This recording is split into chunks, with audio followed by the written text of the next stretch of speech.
Good evening, ladies and gentlemen, and thank you very much for tuning in to the debut of Cuniculum Obscuritatis, the obscure tunnel or the dark tunnel. Um, I am Frater Crow, Reverend Frater Crow of the Coterie of Samil Arcane Occult Order, a private enclosed cult here in Pennsylvania. We are centered on the theory and practice of diabolism, necrosophic gnosis, and chaosophy. Fancy titles for devil worship, necromancy, and path workings of the Hetkalat Sitra Akra, which is astral exploration of the denizens and landscapes of the other side. Now, I know to most this sounds like fantasy, sounds too good to be true, sounds like something that people would just laugh at and mock, but I assure you that it is very real. It is very dangerous, but it is also very rewarding for those brave enough to take the journey and strong enough to survive it. I have been an adept of ceremonial magic and a teacher for quite a long time. I have been a practitioner of over 20 plus years in the diabolical arts and have helped a lot of people along that journey and along their way. As I said, I do run a order here in Pennsylvania where we practice these specific rites and connect with different deities of different pantheons and work with them to gain gnosis, growth, and understanding. I wanted to create a new show and been asked for quite some time to make a show where I can teach, I don't want to say advanced, but it teach levels of introduction to diabolism, to necromancy, to the Sitrakra and other things of that nature. So I intend to do that with this show. Once again, it's called the Cuniculum Obscuritatis. Cuniculum is tunnel, obscuritatis is obscurity or darkness. So the tunnel of obscurity or tunnel of darkness. And that actually is a name that is also within the cult itself. Tonight, I have a very interesting first episode, and it's entitled, Is This the End or the Beginning? And it is talking about things that you've probably been seeing everywhere, the frenzy, the fear, the panic of the apocalypse coming, of the solar eclipse on April 8th, this coming Monday, 2024. Is it blown out of proportion and just fear? Because since the dawning of time, civilizations have feared the solar eclipse. As the sun went dark, it was signs of the end times and all the stories and lore that came with it? Or is there actually backing to this? And we're going to get into that tonight. There's been a lot of videos out there, and folks, I ask you to do your due diligence. I ask you to research. I ask you to dig deep, to narrow down the truths from the lies. We're all subject to possibly, reading or discovering something that really grips to us, and only to find out it's not true afterwards. That's why we must do our due diligence. But unfortunately, there is a lot of very powerful things happening in the world right now. There's a lot of symbolism behind those things. And there's also a lot of falsehoods. I'm seeing a lot of videos saying a lot of things that sound so convincing and so powerful, but they're absolutely full of shit. And that needs to be discussed. So to the best of my ability, folks, I will give you a rundown tonight of biblical interpretation, of midrash interpretation, of non-canonical books that have talked about the end times, the signs of the end times, things going on in the world today, things that'll be going on Monday around the world, and try to separate the truths from the lies, but also give credence to why there is a big chance that we are in the end times now. Now, people first and foremost ask me, Crow, do you believe that the world is going to end on Monday? No, I don't believe Monday a solar eclipse will happen and the world will just implode or explode or crumble or, just vanish. I don't believe that. I don't think it'll be a sudden gone, though it could be. One never knows. I believe that Monday is not the end, but merely the beginning of the end. So you have to understand that there's different epochs, different stages of life that we have gone through. The earth is much, much older than we've been made to believe. History that we have been taught, ladies and gentlemen, is a lie. We have been misled. We have been tricked because the powers that be are easily able to dissolve history because we can only go back so far from family understanding and knowledge that's passed down. And then we rely on news, and we rely on documentaries, and we rely on textbooks, things that are controlled, owned, and governed over by powers that be. And it's very easy to change history. And as they say, history is written by the victors. That is true. Those that survived past other cultures could then write the stories of how those cultures lived. For example, and I'm sorry to keep touching my eye, my contact's doing something crazy here. For instance, Gnosticism and the Gnostics. For the longest time, no one understood really much about them except from the Christian lens, who was against and opposed to them. We understood the Gnostics by the hatred towards them from the hands that wrote the only accounts that we had, until they found the lost, hidden, scripts of the Nag Hammadi library in the desert of Egypt, and until they found the lost Dead Sea Scrolls in the caves of Qumran in the Dead Sea. Then it gave us accounts from Gnostic sects and how they believed and what they believed. And it gave us a whole new opening to history, into theology, into spirituality and understanding. So we have to understand that the earth and this world that we are in is very, very ancient, much, much older than we were made to believe. And we've gone through several epochs. And at the end of each epoch, an Armageddon type of occurrence happened to wipe the world clean of most, if not all, of its inhabitants, and then to start again afresh. There are 4 epochs. We are in the 4th epoch. At the end of the 3rd, each one ended a little differently. The end of the 3rd was a cataclysm of water, what some might call a flood, or the Great Deluge Flood, that is talked about in ancient Sumerian texts. It's talked about in Mesopotamian texts, talked about in the Bible, talked about in the Torah, where God sent down the angels to warn Noah. He went by many different names, Noah, if you're going by the Bible account. And he was able to save his family and a few close to him and gather animals and prepare for a giant flood that would wipe the earth clean, because the sons of God, the Grigori Watcher angels, came down and slept with the daughters of man because of their beauty and bore children with them, gifted divine beings, men of renown, the Nephilim giants. And God wiped the earth clean of them. Well, that was the end of the last epoch. And then the previous epochs, you had Tartaria, you had Atlantis, you had other civilizations that we've heard about in lore that did exist, but have been, wiped clean of this earth. It's where we get a lot of the technology of ancient times that we've had, because these cultures were very advanced in their time, had techniques beyond what we have now. And after this was erased, some of the evil forces that were here were able to continue to control the narrative and humanity going forward, not only human, but of other races of beings that exist. Now, if this is too far out for some of you folks, I apologize. Not in the sense that I give a shit, but I apologize. If you're like, well, this is too much, you can click off at any point in time. If it's something you want to listen to, I have a lot of knowledge to share this evening. Well, at the end of the 4th epoch, it's supposed to be the end of time, and we are in the 4th epoch, and everybody believes that the Aztecs and the Mayans and different cultures predicted the end of the world in 2012, but that is not actually accurate. That was read wrong. The Mayan calendar didn't say that we were going to end in 2012. It said that we would end sometime between 2012 and 2000, I think either 35 or 45, and that would be somewhere in that date range would be the end of the world. And we're currently in that phase. Now, I didn't believe when Y2K happened when I was younger that it was the end of the world. Didn't even begin to. Didn't believe in 2012 that it was the end of the world or even begin to. There hasn't been another single moment in my life that I have thought this is the end. There's a lot of wild things going on in the world, but I never thought this could be the end of humanity. Folks, I am here to tell you that I think that we could be seeing the end of days, and I've talked about it.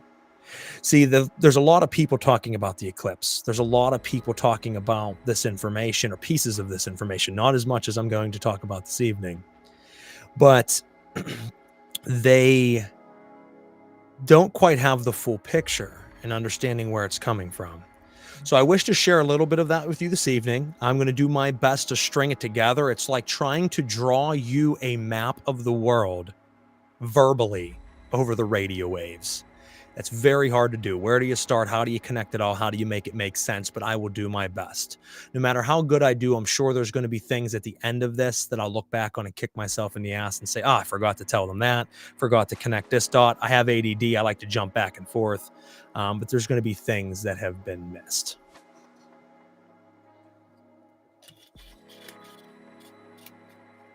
So I would like to start out with talking about, and I will get to your guys' comments as I'm able to. I am not going to read a lot of the comments until later on, and I'll do my best to catch up. We have a lot to dive into. I will do my best to try to read at the same time. It's kind of hard when the mic's here. We're going to talk about, let me flip back. My book's moving on its own over here. It flipped like 35 pages. Give me 1 second here, guys.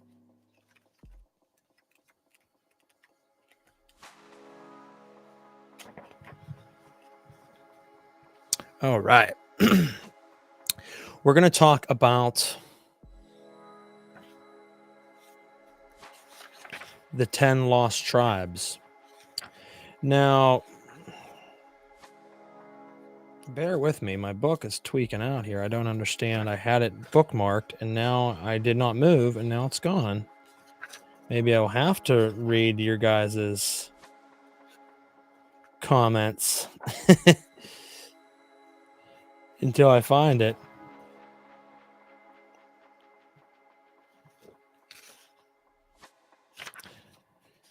But needless to say, there's a lot of wild things going on in the world right now, and a lot of it doesn't make sense, and a lot of it can seem shocking, can seem frightening. But we have to understand its context.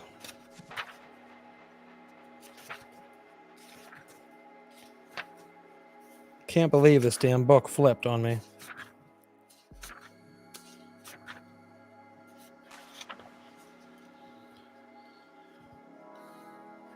I promise I had this together. Let me flip back to the beginning. While you guys are doing that, talk amongst yourselves.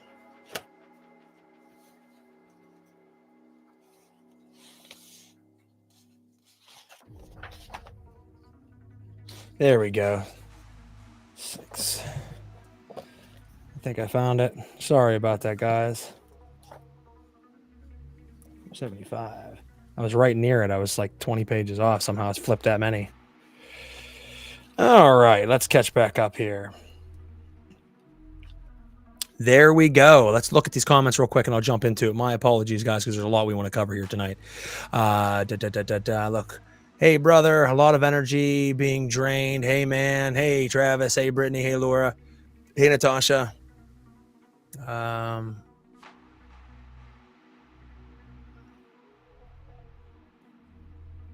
Stoked to have caught a live show. Thank you, Slim. Thank you, man. I appreciate you liking my work. Stick around. This one's going to fucking... it's pretty wild.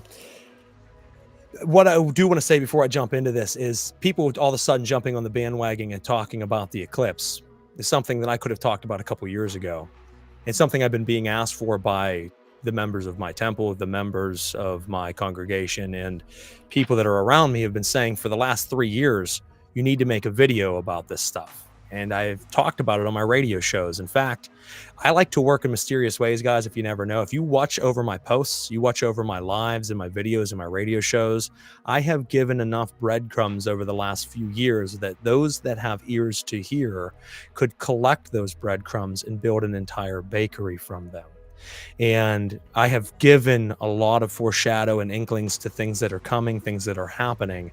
I've talked about the Black Trinity. I've talked about the Die Glocke. I've talked about Hitler changing the world by changing the narrative of the universe through different mechanical means and astrological and astral changes. I've talked about these things that lead us kind of to where we're at now. Here's where we're going to pick up huge sections that I left out. I could have done this a few years ago. When I was going to originally do this, there was only one other video on YouTube or out there in general about this first part, and it wasn't anything like this. Since then, there's been dozens and dozens of videos released on that topic and hundreds on the eclipse coming up. So we're going to try to bring it all together for you. The 10 lost tribes were carried away as prisoners out of their own land, and they were sent into exile on the other side of the river Sambation, which can only be crossed on the Sabbath. But to cross it on that day would break the Sabbath, something that the tribes would never do. There they are hidden from all other peoples. Some say they are covered by a cloud, which keeps them hidden, while others say that it is the river itself that keeps them isolated, as well as the mountains of darkness. Thus they have been separated from their fellow Jews for centuries without any communication between them. How did the 10 lost tribes reach the other side of the Sambation? It is said that when Benir Moshe, the sons of Moses, were exiled to Babylon, they were told to play with their harps for their conquerors. They refused, and a cloud settled about them, raised them with their families and all of their belongings, and carried them off, setting them down during the night. In the morning, they discovered that impassable river that surmounted them and surrounded them. Now the Jews who lived on the other side of the river Sambation were exceptional in every way. All of them observed the law with joy, and the level of wisdom of the average man of that tribe was equal to that of the wisest sages amongst the Jews elsewhere. When the tribe of Issachar is hard pressed, for example, they ask counsel from heaven, and this is how they are answered.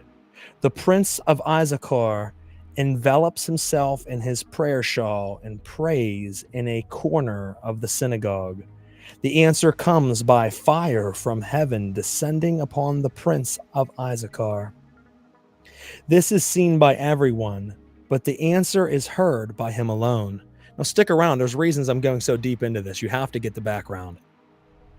As for the sages among the Jews of the 10 lost tribes, they were masters of the Kabbalah, familiar with the most obscure mysteries of the Torah, and they were 10 who knew the pronunciation of God's secret name, Yod-He-Vav-He, the Tetragrammaton, while among the rest of the Jews there was never more than one such sage in each or any given generation. Some say that the exiles were divided into three. 1/3 was banished to the other side of the Sambation, 1/3 was banished to a region farther beyond the Sambation, and 1/3 was banished in Daphne near Riblah, where it was swallowed up. When the time of redemption has arrived, the Messiah will seek out the lost tribes who were banished to the other side of the Sambation and tell them to go forth. Some say that at that time the wild waters of the river Sambation will subside. Take note of that. I repeat again, some say that at that time of the great passing and the Messiah's coming, that the river waters of the wild waters of the Sambation will subside, and a pathway of sand will lie before them, as it did for the Israelites who crossed the Red Sea. Then the people will be able to cross over, and the Messiah will lead them to the Holy Land. As for those swallowed up in Riblah, God will make underground passageways for them, and they will make their way underground through them until they arrive at the Mount of Olives in Jerusalem. Then God himself will stand upon the mount, and it is said, on that day he will set his feet on the Mount of Olives. At that time, God will see that the mount is split open and that the exiles will come out of it to be reunited with their long-lost brethren and to celebrate the arrival of the end of days. Nor will these three companies of exiles come alone. Wherever Jews are to be found, there will be gathered up and come to the holy city of Jerusalem. God will lower the mountains and make them into roads for them. So too will God raise up every deep place for them and make all the lands level. Now that's enough of that because we don't need to go further. There are key points here I want you to take in and just hold for a moment. We will circle back to a lot that'll bring the picture into focus. I know that people are like, what does this have to do with anything? 10 lost tribes were separated and pushed beyond the river Sambation and separated from all other tribes of Jews. They were the lost tribes beyond the river Sambation. Those 10 were separated into 3 separate groups, as I just talked about. I want you to pay attention to the river Sambation drying and giving them way to cross over in the end of days and the coming of the Messiah. That the Messiah will appear at the Mount of Olives in the end of days. And we'll go ahead and pick up why that's important. Now I'm going to flip to a different midrash. Midrash is an interpretation of ancient texts from the Jews. This midrash is called the river Sambation. Where did the river Sambation come from? Some say it flowed from paradise. Paradise would be another name for Eden. Others insist that Sambation is another name for the river Euphrates. On one side of the river, there are the rich fields and forests of the land that was once Assyria, and on the other side dwell the descendants of the 10 lost tribes of Israel, who were sent into exile by the Assyrian king Shalmaneser in 722 BCE. Most accounts occur that the river came into being at the time of this exile, but the reason for its creation has long been a matter of debate. So it's talking about the river didn't exist until the tribes were sent away and exiled, and then a river was created to keep them separated. Once the river dries, it gives them right to pass back over and reconnect with the rest of humanity. And at that time, it'll symbolize the end of days. Now, let's stop there for a moment, guys, because there's so much more I could say from my books here, but let's just stop. 2020, it's been going on since 2014, but in 2020, we hit a pivotal moment where, for the first time in history, since the creation of the Euphrates River in 722 BCE, so almost 3,000 years ago, the Euphrates River started to dry up tremendously, mainly due to different global conditions, but also due to greed of the different nations there, building dams and siphoning off water for their own city and population, not caring about the towns and cities downstream, downriver. And it started to dry. In 2020, this started to take place heavily. So we know that if the Euphrates River is the Sambation River, and once the Euphrates River dries up, that it will bring upon the end of days as the 10 tribes reconnect, we can start to look at a lot of other things here. And bear with me as I try to connect these dots. As I said, there's about 300 pages of notes that I have, and I'm just trying to pick out excerpts of it. This has been research I've been doing for 4 years. And like I said, I have had so many people say you need to release it, and finally I've chose to do so because I think the record needs to be set straight. You probably can't see this. That's a shame. Hold on. Ancient artwork. If you guys can see that scroll, it shows that angels are blowing on a horn, and across, separated by a river, are 4 additional angels or beings. This depiction here shows the Messiah in the corner, shows 2 angels blowing trumpets, and shows a river separating 4 beings. Why this is important? Let me pull it up.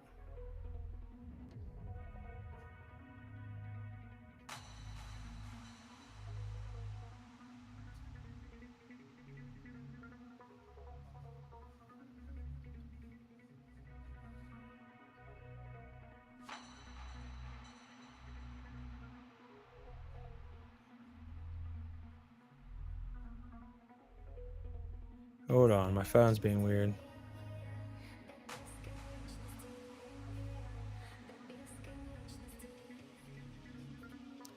After I saw the four angels standing at the four corners of the earth, holding back the four winds of the earth, that no wind might blow on earth or sea or against any tree, then I saw another angel ascending from the rising of the sun, with the seal of the living God, and he called with a loud voice to the four angels who had been given power to harm earth and sea, saying, "Do not harm the earth or sea or the trees until we have sealed the servants of our God on their foreheads." And I heard the number of the sealed was 144,000, sealed from every tribe of the sons of Israel.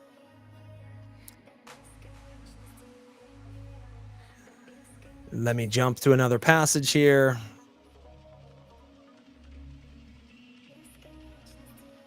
What I'm getting at, folks, and I'll get back to it, there's so much more to say, but my phone's being a little wonky here, is you guys have probably heard about the passages of Revelations where in the end of days, the four horsemen of the apocalypse would be let loose upon the world and destroy everyone, or 1/3 of the world.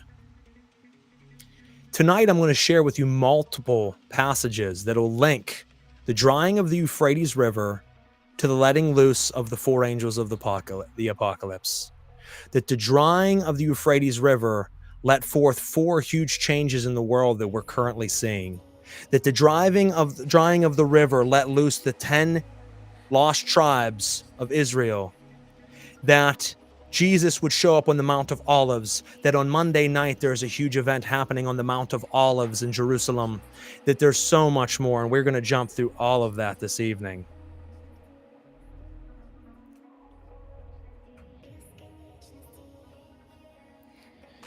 An interpretation of the messages given by the three angels in Revelations, the Seventh-day Adventist Church teaches that these messages are given to prepare the world for the second coming of Jesus Christ and sees them as a central part of its own mission. Now, some of his, let me read this part here.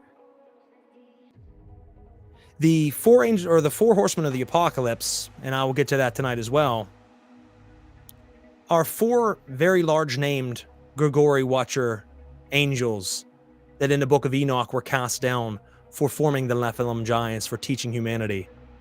Some of the names you're going to be familiar with, like Azazel, Shemyaza, Aza, and Uza. Those are the four.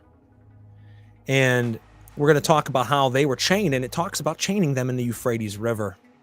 How when the Euphrates River did dry up in 2020 and so forth, since then, it says about how there was prison cells and they would be housed under the Euphrates. How in the book I just read you, the passage of the Midrash I just read you, it said that the lost tribes of Judah would emerge from caverns and travel underground through tunnel systems under the Euphrates or the Sabayon River, and that they would cross it. Well, when the river dried up, sure enough, they found giant, large stone prison cells. This is real, folks. You can look it up.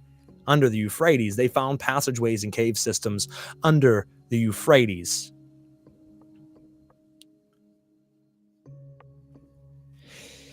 The realm of the fallen angels and its ruler is, of course, the devil, the father of lies. Some of his legions of evil angels yet to be released at a predetermined time, says Revelations 9:15, 12, and 7 through 9, dwell there.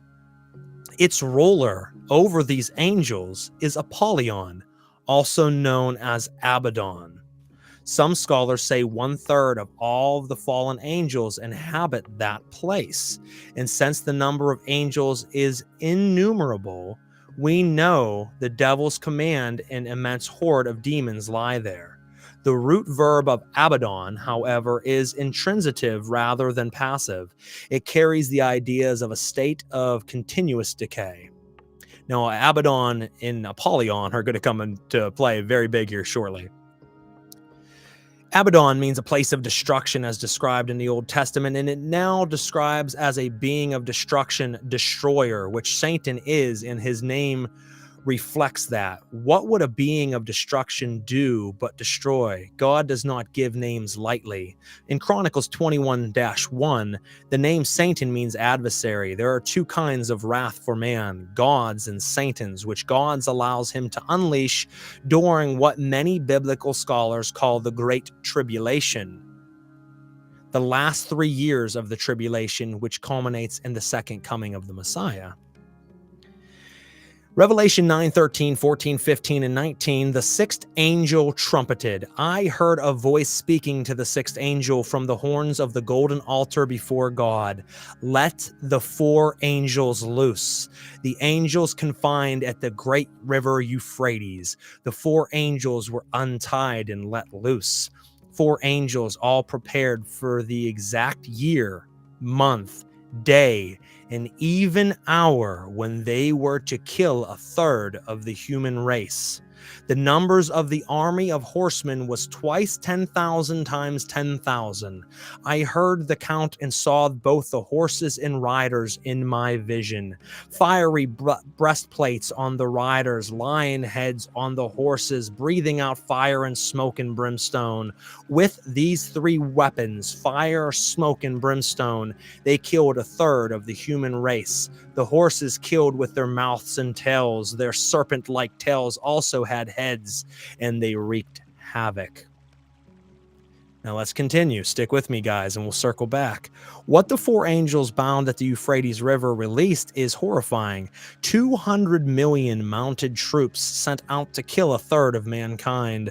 The staggering number is what John, in this vision, heard, not what he saw. For who could count such a number? Since most, if not all, the numbers in Revelations are literal numbers, this number too should be considered literal. But even if the number is symbolic, it would represent a measureless, vast army coming across the Euphrates into the promised land of Israel for an all-out war, says Daniel 11, verse 44. Speaking of the Antichrist and his armies, they may describe this. But rumors from the east and from the north will disturb him, and he will go forth with great wrath to destroy and annihilate many. Elsewhere, angels are said to be quite numerous, but the characters and the beings of John's description appear to be demonic, not angelic, and not human. These beings John describes are brutal, cruel, and without mercy towards humans. They will likely recruit and work through wicked human beings who have sold their souls to serve the Antichrist and to achieve his ends, but they will also use pestilence and disease as part of the three plagues John describes coming out of their mouths. So stick with me now. Recap quickly. The river Sambatyon separates the lost tribes, and once the lost tribes reconnect, it signifies the end of the world and the coming of the Messiah, the coming of the Christ, but also the coming of the Antichrist. The river Sambatyon is the Euphrates. The Euphrates has been drying up since 2014 and will be completely bone dry by 2040. In 2020, it dried up enough to expose underground hidden tunnel systems in giant stone prison cells. It is said that when the Grigori angels were chained and cast down to the earth and imprisoned, they were imprisoned in a place called Duodel, which I'll talk about in a moment. Duodel is the Euphrates River prison, and they are now let loose upon the world. And I will tell you that the four horsemen of the apocalypse, the four cast down Grigori angels, there are many, but four main ones, each signify a certain type of energy that we are certainly seeing in this world today. It says, who are the three fallen angels, which when they say three, they're talking about the different energies. And I'll get to why there's three in some passages and four elsewhere. Enoch mentions only three fallen angels called Azazel, Azza, and Uzzah. Similar to the first book of Enoch, they taught sorcery on earth, causing corruption. Now, the reason it doesn't mention Shemyaza here, which you could say Shemyaza is Azza or Uzzah, but he's not. There is Azazel, Azza, Uzzah, and Shemyaza. Shemyaza was chained upside down in the constellation of Orion, and he's in space. We're about to have a huge space event happen that will release the fourth.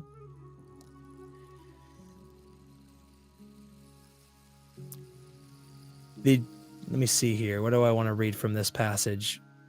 Here we go. Azazel taught the secrets of witchcraft and corrupted their manners, leading them into wickedness and impurity until at last he was, at Yahweh's command, bound hand and foot by the archangel Raphael, and chained to the rough and jagged rocks of Ha-Dudael, where he is to abide in utter darkness until the great day of judgment or tribulation. Well, we already heard the great day of tribulation is when the Euphrates River dries and the tribes are loose again and able to connect. Well, it says here that he would chain Azazel until the great day of tribulation or judgment. We know that the river is dry now. Azazel was chained by Raphael.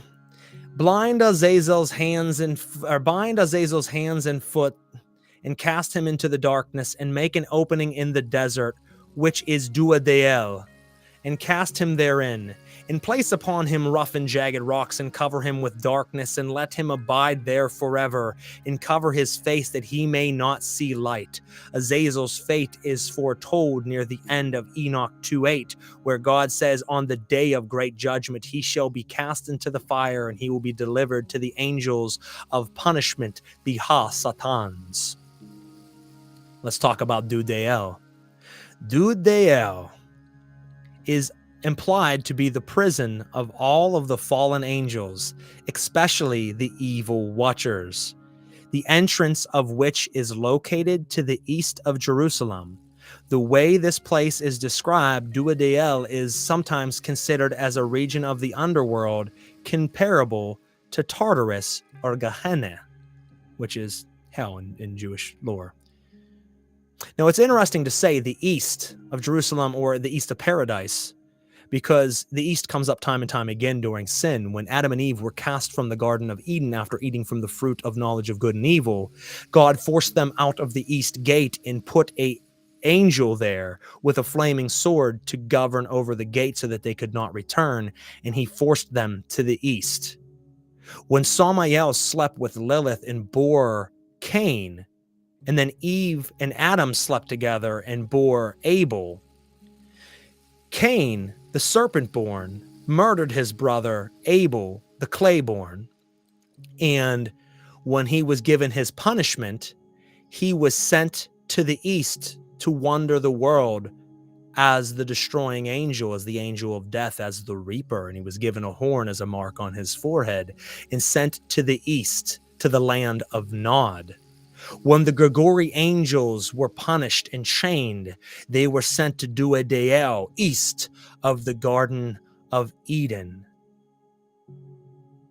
All of this is symbolic of the Euphrates River, that evil was housed and chained and bound at the basin of the Euphrates River, which is now dry and has let loose the forces. If we look at Islam, let's jump away from Judaism and Christianity for a moment and look at Islam. Give me a second. I just lost my fucking passage.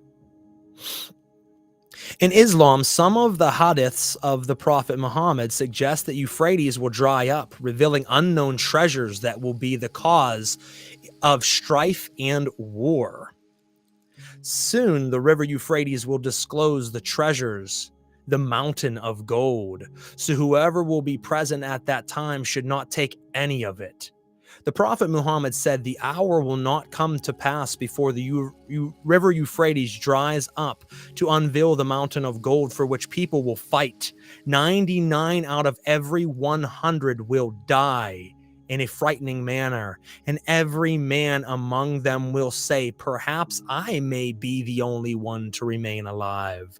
The Prophet Muhammad said, the Euphrates reveals the treasures within itself. Whoever sees it should not take anything from it. So now we're crossing barriers of different religions, coming back to again and again and again to the Euphrates, and how the Euphrates is a pivotal place. Now, this will all lead up to the eclipse coming up, so just stick with me, guys. The four horsemen of the apocalypse are figures in the Christian scriptures, first appearing in the book of Revelations, a piece of apocalypse literature written by John of Patmos. Revelation 6 tells of a book or a scroll in God's right hand that is sealed with 7 seals. The Lamb of God, the Lion of Judah, opens the first 4 of the 7 seals, which summons 4 beings that ride out on white, red, black, and pale horses. In John's Revelation, the first horseman rides a white horse, carries a bow, and is given a crown as a figure of conquest, perhaps invoking pestilence, Christ, or the Antichrist.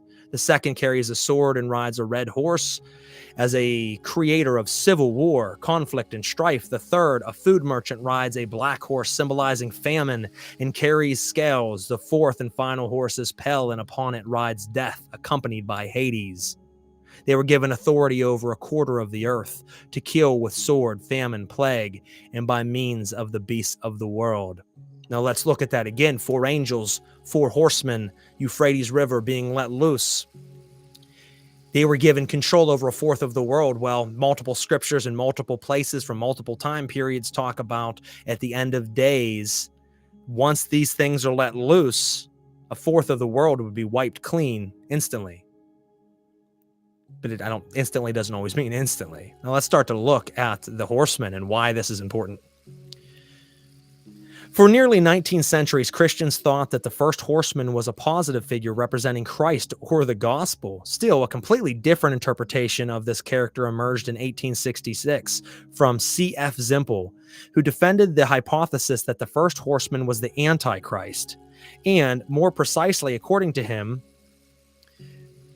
an interpretation of the Antichrist, which later found champions in the United States, such as R.F. Franklin in 1898. It remained popular in evangelical circles today, for example, and I'm going to skip that. Now let's talk about the rider. So the rider, the first one, is the Antichrist, right? Well, we already talked about a little bit about him, but let's go a little further. We said that the first horseman was pestilence. Pestilence is disease, folks. When did they discover the caves at the Euphrates? It had been drying up since 2014, but when was the first discovery of them saying, holy shit, there's tunnel systems in caves down here that looks like prison cells that matches revelatory passages of the Bible? This is insane. 2020. Do we know what happened in 2020 that would equate to pestilence? And while I'm waiting, and we have so much more to go over, so stick around, guys. I'm 44 minutes in. This is going to be a long one tonight. Holy shit. I'm like in the first section of it.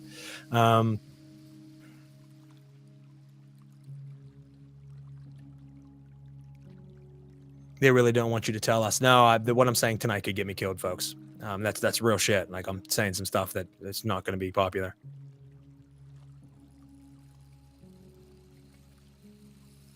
And if you guys want to continue to leave comments, please do. I'd love to see the interaction. I just can't read them all that quickly. 2020, COVID-19 hit the world. So when the first horseman that's supposed to come out of this scenario is supposed to be pestilence and cause disease across the world, in the year that it happens, disease strikes the world.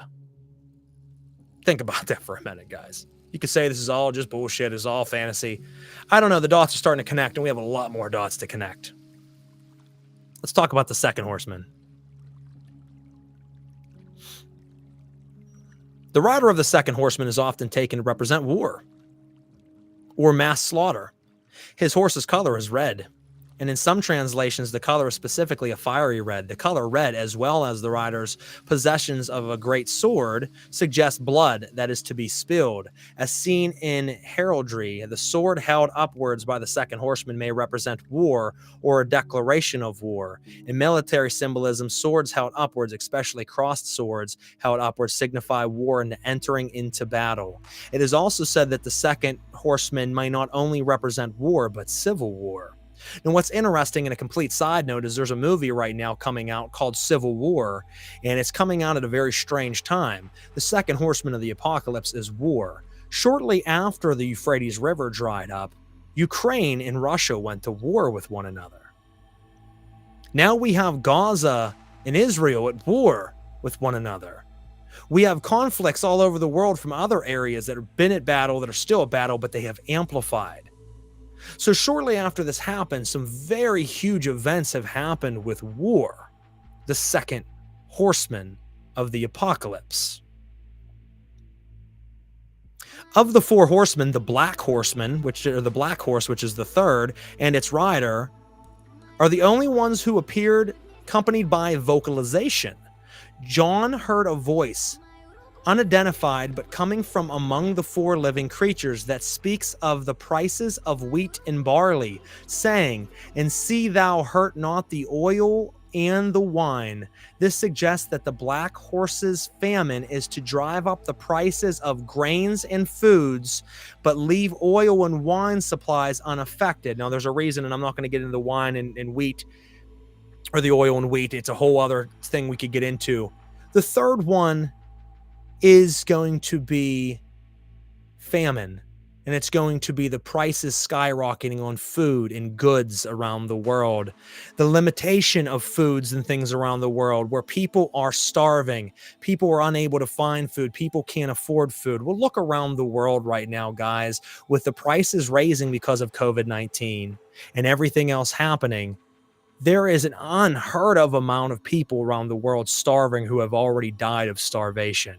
Right now in Gaza, they are out of food because of the war from horseman number 2 that is causing hundreds of thousands of people to possibly starve, men, women, and children. They've talked about it on the news recently as well.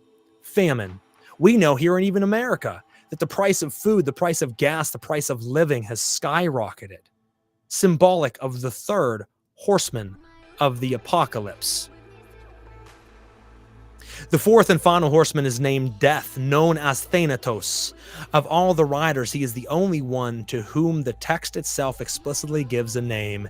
And unlike the other three, he is not described as carrying a weapon or other object. Instead, he is followed by Hades, the resting place of the dead. However, illustrations commonly depict him carrying a scythe or sword. The color of Death's horse is written as pale. And behold, a pale horse, and his name was Death. I've sprinkled that little drop throughout several passages over the last few years because of what I'm sharing with you tonight. Now, the location of Eden is described in the book of Genesis as the source of the four tributaries. Various suggestions have been made for its location at the head of the Persian Gulf in the southern Mesopotamian, now Iraq area, where the Tigris and Euphrates River come together and run into the sea in Armenia. So that's just a side note I had listed here I want to jump back to. So as you can see, once again, it's saying that Eden was near the Euphrates River. Everything was pushed out the east gate of the Euphrates, or of Eden, to the Euphrates River. Just kind of circling back. Sometimes you have to hear it multiple times. So I drove out the man, and I placed at the east of the Garden of Eden cherubim and a flaming sword, which turned every way to keep the way to the tree of life. That's the passage after kicking Adam and Eve out. And a great and terrible gulf divided them, even the sword of justice of the eternal God. Another passage talking about the dividing of the east. And I said unto them that it was an awful gulf which separated the wicked from the tree of life, and as from the saints of God.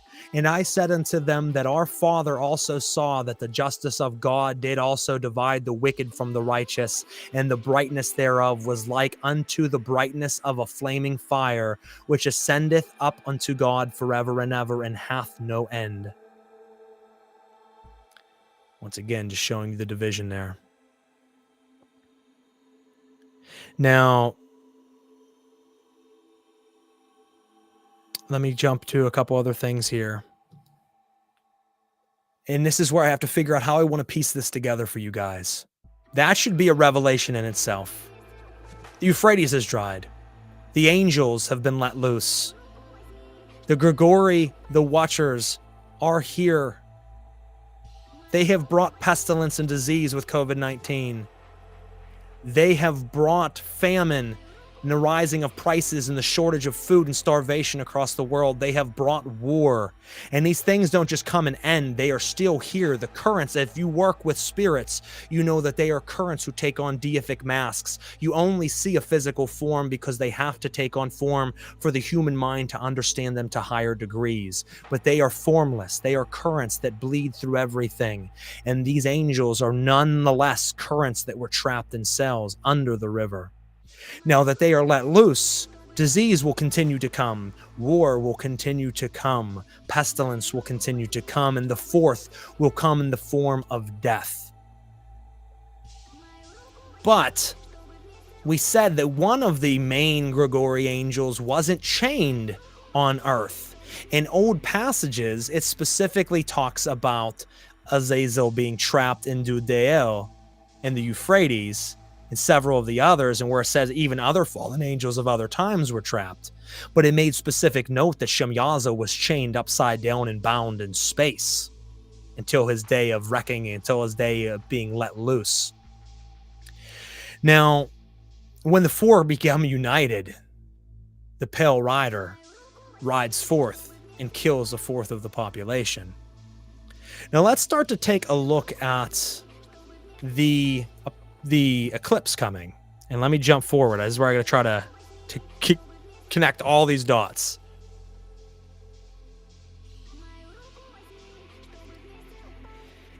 Passages.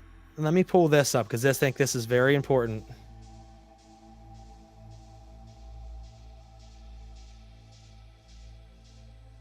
And you'll understand why I'm talking about this if I can fucking find it. I lost it. I had it, and for some reason it left.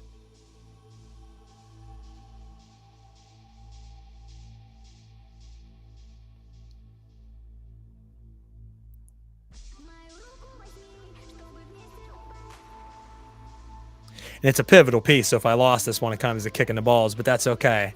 Let's do this.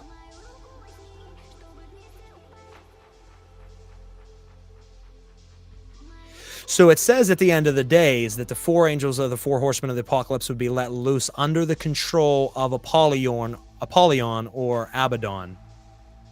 Abaddon is described as destroyer, the angel of the abyss, and the king of the plagues of locusts, resembling horses with crowned human faces, women's hair, lion's teeth, wings, iron breastplates, and tail with a scorpion stinger, and the torments for 5 months anyone who doesn't have the seal upon them. Now, the seal most people would think is a Christian thing, and he saves them, but the seal can actually be the mark of Cain. And that's a whole different story for a whole different time. Now, great movie, Ken. I love that movie by Clint Eastwood. He's just a badass. He's a badass in every movie. But why this is important, and I don't have the specific passage, but it says that they'll be governed by Apollyon or Abaddon. Abaddon is the leader of the bottomless pit of hell. And when he comes, his riders will share the colors of red, blue, and yellow, or red, blue, yellow, and orange. We are about to have an event come. It's not locusts, but it's in the family of locusts. Not exactly very next cousin, but they are in the same family. Cicadas. Folks, we are about to have the biggest cicada event in 250 years, where two different types of families of cicadas emerge together at one time. It says that when Abaddon rises, he will bring forth his chariot of locusts that the demons will ride upon and ravage the earth. Well, we're about to have an event that hasn't happened in over 200 years, where millions upon millions upon millions of cicadas, who just happen to be blue, red, and orangish yellow. It's an interesting fact, and will hit the world. Now, why this is interesting is it says Abaddon in multiple passages, multiple different scripts that I've talked about, that Abaddon would rise at the end of times.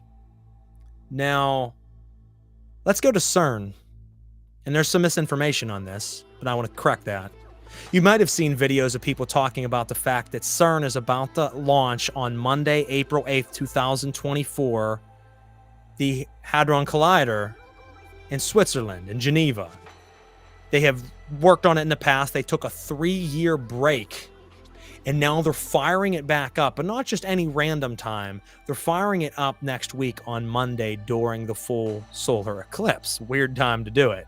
The Hadron Collider sends particles at almost light speed around a tunnel that's miles and miles long for them to collide into one another, because they want to try to discover antimatter and black energy and black matter. And what's interesting about this is black matter and black energy, they are different from one another, but that's what they believe black holes are made out of, right? Well, black holes suck everything into them, and no one can get close to them. We can't, we can only study them. And there has been concern of what if they opened up a black hole, and even if it's microscopic pinhole in the fabric of reality, it could start to suck everything in and destroy our world, right? Destroy. Abaddon means destroy. Apollyon means destroyer. Abaddon and Apollyon are archetypes of the same being, same force. Now, people have said that Geneva, Switzerland, once had a temple in Roman times to Apollyon. That's not exactly right. They had a temple to Apollo, but Apollo can connect to Apollyon, which can connect to Abaddon. So it is interesting that on the night of the solar eclipse, that they would launch something to try to discover antimatter. Think of anti-cosmic Satanism, the destruction of the world, right? They try to discover antimatter and black energy, cause a pinhole in our reality during a giant black hole in the sky, which is the Black Gate that I mentioned in the description. Several other passages talk about when the sun goes black, Abaddon will rise from the earth and his locusts shall swarm the world. And I have it somewhere. I'll try to find it here in a minute if I can. Well, let's take a look at the events about to happen. The river has dried up. The sun is about to go black for the longest totality that it has in a long time. And in certain areas, you won't see another solar eclipse like this with this type of length of totality in these areas for the next 400 years. We'll never see it again in our lifetime, even though solar eclipses happen every 12 to 18 months. Well, the sun will be black. They are launching something that could cause a pinhole in the world from a town that once had a temple to the destroyer. Interesting. Swarms of not locusts, but cicadas and the family of locusts are coming. All of these things coming together. Outside of CERN's factory in Geneva, Switzerland, stands a giant statue of Shiva, the Hindu god who is the destroyer of worlds. It was a gift to them, they said upon opening, but that's strange that outside of your factory you have a giant statue of the god Shiva, the destroyer. You sit upon a town that had a temple to Apollyon, the destroyer. Or Apollo, but we're going to go ahead and go with Apollyon, even though that is not accurate in the videos you're seeing on YouTube. It was Apollo. But let's connect it to Apollyon. Let's connect it to Abaddon. And you're doing that on the night that the Black Gate opens. As the sun turns black, the locusts will rise and Abaddon will take over the world, brings upon the Antichrist. Well, that is really fucking trippy, right? Out of all the gods you could have out, you have Shiva. You're sitting on top of this town. You're sending particles through at a speed of light, trying to crank open some black matter, some antimatter. Let's figure out how the world's made and unglue it. And during a celestial event, it could very well loosen and let loose Shemyaza, bringing the four masters of the Grigori angels together, the four horsemen of the apocalypse, and Abaddon rise. Now, a couple other things are taking place that night. And I have to say that people talking about the rockets being launched from NASA, that's a misunderstanding, guys. People are acting like this is the first time in history this happened. NASA's launching rockets at the solar eclipse. What are they doing that for? And they have it named Operation Serpent Messiah or some crazy shit like that. Listen, guys, let me read you something here quick if I can find it, because I think it's important that people understand this. The three rockets comprising the APEP mission launched on Saturday, October 14th at 10 a.m. White Sand Missile Range and reached altitudes of 216 miles, 219 miles, and 218 miles, respectively. The PI reports good data from each rocket, and all 3 payloads were successfully recovered and are to be reflown into the total solar eclipse from Wallops Flight Facility on April 8th, 2024. So people acting like this is such a wild and never before done thing. It's still weird, but never done before. It was done several months ago in October. Comprising on October 14th. So they've done this in the past. They are trying to gather what happens when the sun's blocked out. Do we pick up frequencies? Do we pick up energies that the sun normally blocks out? Meaning that if the sun could be a way of blocking out other energies that we could be receiving, is a way of communicating to spirit or to beyond deeper levels of space. So it's not to say that this isn't weird, but it's to say that people saying they're launching rockets, this is fucking insane. Well, they've done it before in the past, and they're just doing it again. It's something to take note of. Now, let's get into a thing here. And I want to go back to some of the things I mentioned before because I'm looking at some of my articles. Israel war on Gaza. Death toll from Israel attacks topple 33,000 deaths in Gaza already. So as we see, the Second Horseman war has certainly waged its war. They warn of escalating toll as the 3rd year of the war in Ukraine looms. It's escalating even further and getting even worse 3 years in. World leaders concerned about Midwest war escalating after attacks in Lebanon and Iraq. Other altercations happening. Russian officers warn Ukraine conflict could escalate in full-scale war of Europe. That just came out 3 weeks ago. So the war's building, the famine's building, the pestilence probably shall return. Famine is now projected and imminent in North Gaza, and Gaza is expected to become manifest during the projected period from mid-March 2024 to May 2024. They're expected to hit a very, very bad level in the next couple months as many, many, many people starve to death there. Now let's go ahead here and jump into the give me 1 second. I'm trying to find it. A big announcement made is that at the Dome of the Rock, at the Temple Mount, at the Mount of Olives in Jerusalem, at the time of the eclipse on Monday, the Jews are going to sacrifice the red heifer. Now, those that don't know, I can read you a little bit about the red heifer and why this is significant. But remember, in the passage I read you a little bit ago about the drying of the Sabbateon River, the Euphrates River, the 10 lost tribes rejoining the world, the loosening of the end of days, the days of the Great Tribulation, it mentions specifically that Jesus shall come to the Mount of Olives, and it shall be the symbolism of the building of the third temple of Jerusalem.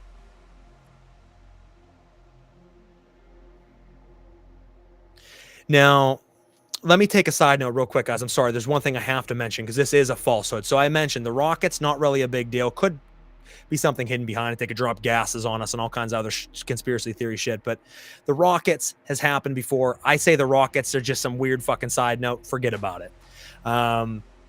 I do think that the Euphrates, I do think that the loosing of Shemyaza is important. I do think that everything I've told you thus far with Abaddon and Shiva and all the CERN stuff is all very important as well and plays a role into it.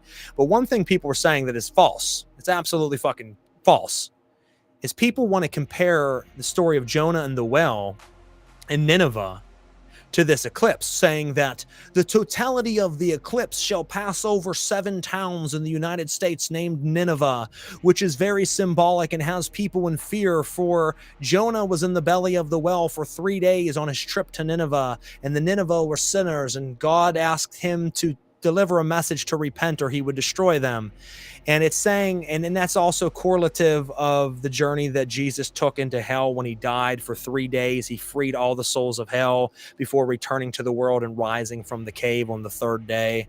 So they're saying this is symbolic that as it passes the 7 Ninevehs of the United States, the great time of darkness of Nineveh, as it clears, the coming of the Messiah will come. Well, the problem with that, folks, do your fucking fact checking.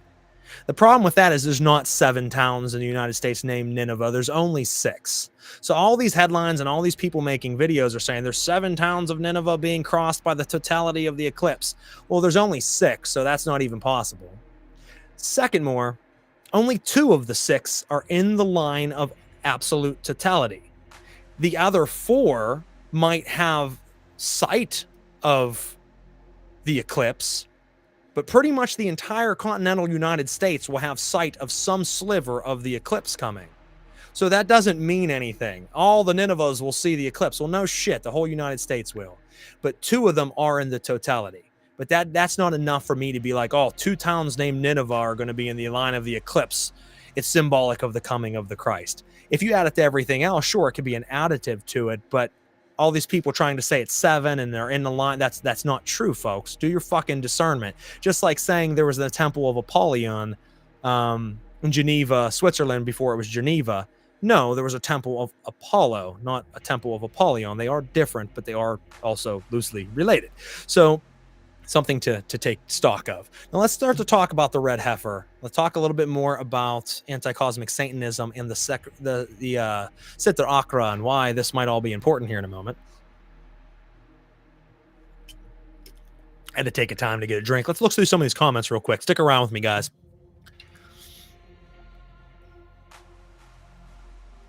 Well, Belial's, I think that there very well could be, like I said, this isn't the end, but this is the beginning of the end. And I think it could play out very differently than what most people think. I think there are plans at work. I think there's a lot of hidden agendas going on. I think there are some astrological and astral agendas happening. So not just physical, people planning malicious things, but spiritually, astrally, emotionally. Now, the Christians, though, pushing that Nineveh shit, yeah, that pretty much everyone where it started. Now other people are jumping on the bandwagon, TikTokers and shit, and that's why I don't have a TikTok, because most people on there are fucking retarded. But so I hope that they do blast that shit out of here. Everybody's like, oh my god, they're getting rid of TikTok. Good, get rid of it. I'm sick of seeing everybody post about it over the last several years. But they traced it back, that the original videos all coming about the 7 towns of Nineveh being in the totality of the eclipse was all coming from very big fundamentalist Christian groups pushing an agenda that's not even true, which, shocker there. The fucking Christians lying about stuff? No way.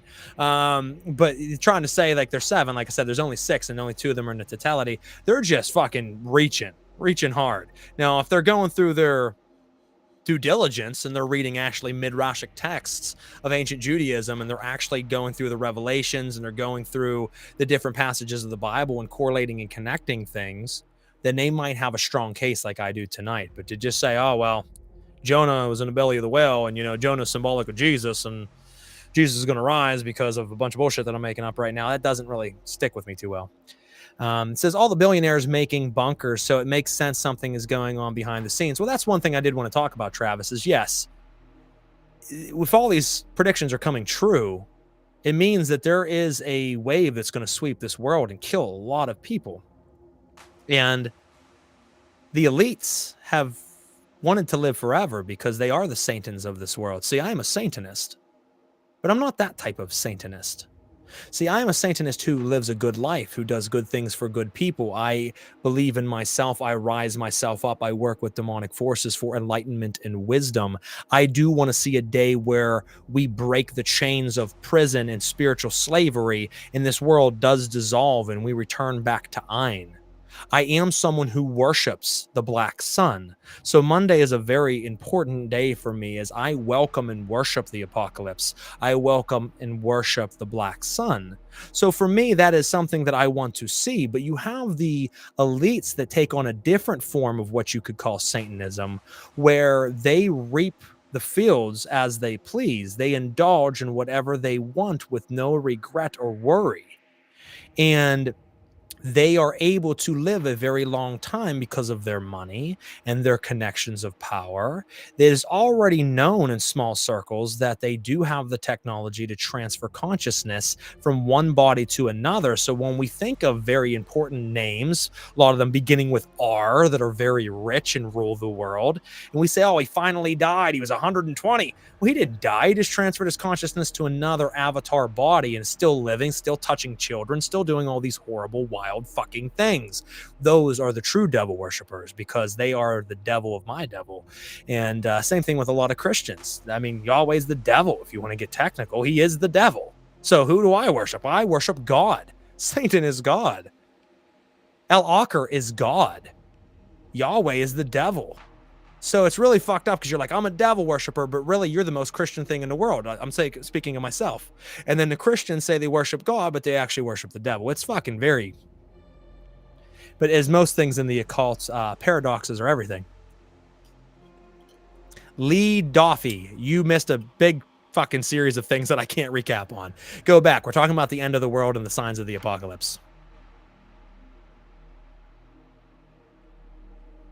Oh, hey, Eldoria. Okay, I didn't see that first message. So cicadas are not locusts. So some people can say, well, Garrett, you're reaching too, because cicadas aren't locusts. Well, that's true, but cicadas are very similar to locusts, and the colors is what really strikes me. When the warriors come from the end of the days, they will ride on blue, red, and yellow chariots. Well, cicadas here in the United States have big-ass red eyes. Their bodies are blue, and their wings are orangish and yellow. It's kind of fucking weird. And they will ride on chariots. And we already know from the very first passages of the Bible that Samael rode the serpent as a camel, as his steed. They ride other creatures. They use animals as their bidding. Anybody who does a lot of ceremony or black magic, especially in the woods, animals will come out as representatives of the spirits that you're working with. That's how it works. So the cicadas are the horses, the steeds that'll ride for the apocalypse. Lee Doffy, I am a diabolist, but yes, I am a Satanist. No, people hear that, and like I said, there's many different Satanists that you could think of. What is your Satan? Satan, I would say, would be a Christian god who has brought nothing but pain, rape, torture, and molestation across this world for 2,000 years on a false doctrine. Original Christianity is beautiful. Mystic Christianity is beautiful, but the Roman powers were able to use it as a dogmatic religion to take over the world and enslave people and cause pain and hate. Vampirism, sucking off the pain and agony of your victims. You will become a part of our religion, or else we will kill you. And what fucking, that's, everybody knows that's not very wholesome there, huh? That's pretty goddamn evil. So when you talk about all the satanic panic and satanic groups and this and that, and people, blasphemy, oh my God, they're Satanists. There has been death from Satanists. Obviously, Satanists have killed people, but let's compare it to your religion, folks. Let's compare it to the movement that has killed multiple millions. Let's talk about all the Indian indigenous children that the nuns and preachers and priests killed and buried in unmarked graves. Let's talk about a lot of things. Now, we're getting off track here, but what I try to say to people is, don't ever judge just because you hear a title. Now, I'm not saying you are, Lee Doffy. I'm just saying, people say, oh, you're a Satanist. Yes, I am, but understand what my position is. That's just a blanket term for a million different paths and ideologies within that umbrella. Not the fallen angel. Samael wasn't a fallen angel, bro. Lucifer doesn't exist. So if you're saying like Lucifer, we can go into the whole Lucifer conundrum. Lucifer was a misrepresentation from Christian hands as a way to lie and push dogma. It's already been proven by multiple sources. Lucifer never existed. So the whole fallen angel theory of Lucifer is not true. Samael was the brother of God. If you want to look at Yahweh being the God of people, he trapped us here. Samael was the one to revert that and turn us back into nothing.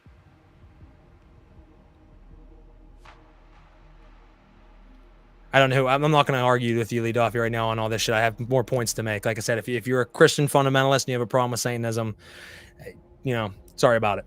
Now, let's talk about the red heifer, because this is an important thing, and then we'll wrap this up for the evening.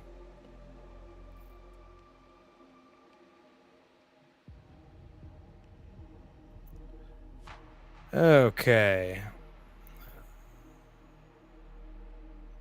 The function of the red heifer was to atone for the greatest defilement according to Jewish law, death. According to the rabbis, the highest form of ritual impurity was contact with a corpse. Now, this is very important, and there's a reason we need to have a discussion about this coming up. Red heifer in Jewish history, unblemished, never before yoked, meaning harnessed or used for work. An animal that was slaughtered and burned to restore ritual purity to those who had become unclean through contact with the dead. Numbers, section 19. Certain spoils of war and captives were also purified in this way. Yeah, and so real quick, I want to make a side note. Lee Duffy, you're trying to stand up for Christian beliefs by saying taking it out of context. The whole teachings that are taught today, I grew up going to Catholic school. I spent many years researching Christianity, Judaism, Islam, Hermeticism, Luciferianism, Satanism, Martinism, Hinduism. I've studied cultures all over the world, brother. So trying to come back to me with some Christian ideology, not going to work, brother. Like I said, you're gone. The Lord said to Moses and Aaron, there is a requirement of the law that the Lord has commanded. Tell the Israelites to bring you a red heifer without defect or blemish, and that has never before been yoked. This will be a lasting ordinance both for the Israelites and for the aliens living among them. The glory of this present house will be greater than the glory of the former house, says the Lord Yahweh Almighty. And in this place I will grant peace, declares the Lord Yahweh Almighty. Today, many of the preparations for the third temple have already been completed, including the sacred worship vessels and the priestly garments to be worn by the Levites in the temple services, as well as over 500 young Jewish men descended from the tribe of Levi have been trained as temple priests to fulfill their duties of worship and the sacrifice of the temple. But the temple services can't begin without the Pura Aduma, the red heifer. What does a cow have to do with rebuilding the holy temple? How could a simple animal play a vital role in the success or failure of such a monumental event? God's words states that only the red heifer can restore the biblical purity needed to rebuild the temple.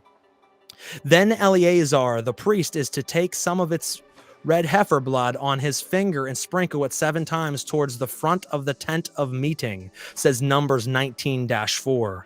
An unblemished pure red heifer is the key ingredient to temple worship, says Numbers 19-1-10 and also section 10. The third temple, finding the red heifer. Well, in order for a cow to qualify as a red heifer for this holy purpose of purification, it must meet the following requirements as outlined in Numbers 19 and also in the writing of the oral tradition of the Talmud. The red heifer must be absolutely perfect in its redness. Even 2 hairs of any other color will disqualify it. Even its hooves must be red. It was to be 3 or 4 years old, although older animals could be used, younger could not.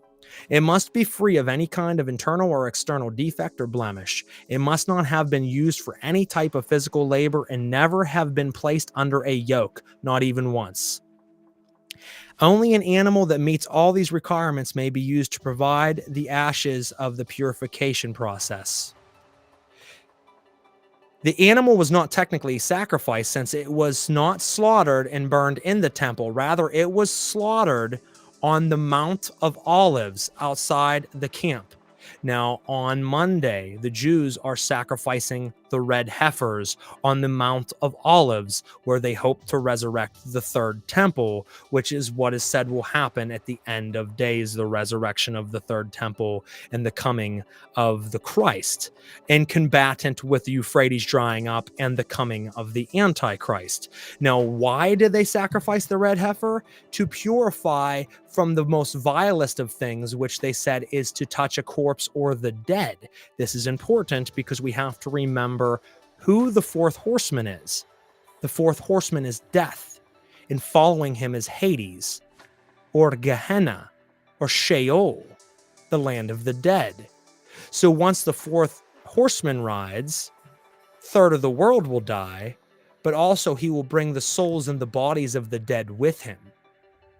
The Jews are combating that by sacrificing the red heifers to purify this world from the dead, because they are obviously right now trying to bring back the Messiah, but also in fear of the things that I am talking about here, because the fourth horseman brings death. It is worth mentioning that the date recorded in the sacred religious text of these groups for the slaughter of the red heifers, historically, and for the purification, normally falls on April 10th, the day of Id al-Fitr. Now, normally April 10th. Well, now it's going to be on April 8th because there's an eclipse, and it's the perfect time because they know the eclipse is going to be the astral event to free Shemyaza.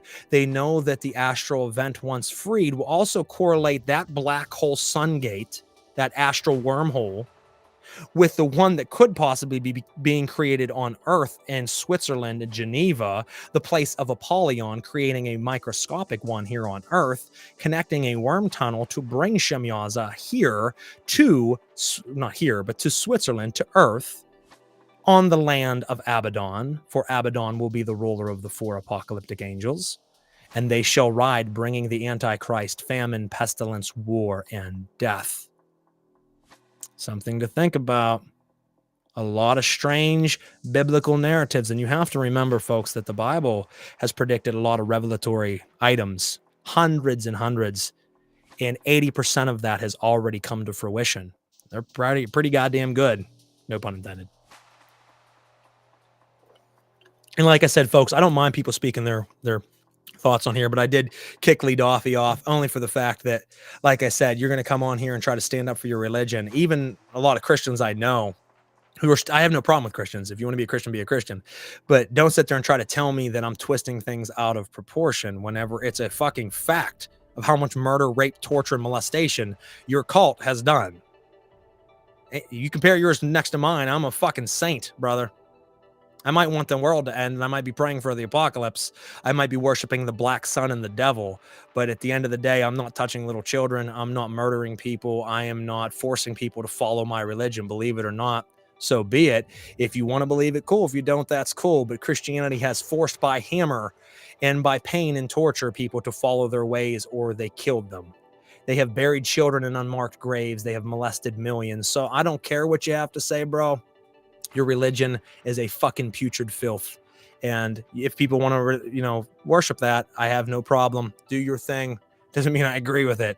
But don't sit here and come onto mine and say I'm obscuring and changing things to push a certain narrative. I'm pushing a plausibility, a narrative that could be the case. I'm not saying that what I'm saying is going to happen, that Monday is the end of the world. As I said, I just believe that it is a major event for the beginning of the end of the world. As I mentioned earlier, if you look back in history and you look at the lost city of Atlantis, if you look at Tartaria, you look at the other three previous epochs, including the deluge flood that wiped clean the world the third time, we are in the end of days. We are in the final stage of reality for our world, for our earth. It's going to end at some point. But when we say our world, it's apocalypse to us. But it's not the apocalypse. If our world got hit with an asteroid right now, our Earth, we were wiped clean. There's still other beings that live on other planets and other galaxies. It's not just us out there, guys. So it might be the apocalypse to us, but life still continues. But this is the revelatory patterns that were given to us from times of old to judge what is to come for us as a race, as a being. And like I said, there's been things put in motion from the Christians, from the Jews, from the Arabs, from every cult in the world doing their own things to push for peace on the earth, or push for destruction of the earth, to push for the opening of gates or the closing of gates. Everybody's working on their own agenda. Good or bad. To some people, I am evil. Other people to me can be. Doesn't mean that you are. I think I'm a pretty nice guy, help everyone that I can, but am I a devil worshiper? Yes. Do I look to see a time where we are freed as spiritual, endless beings from the bondage of flesh? Yes.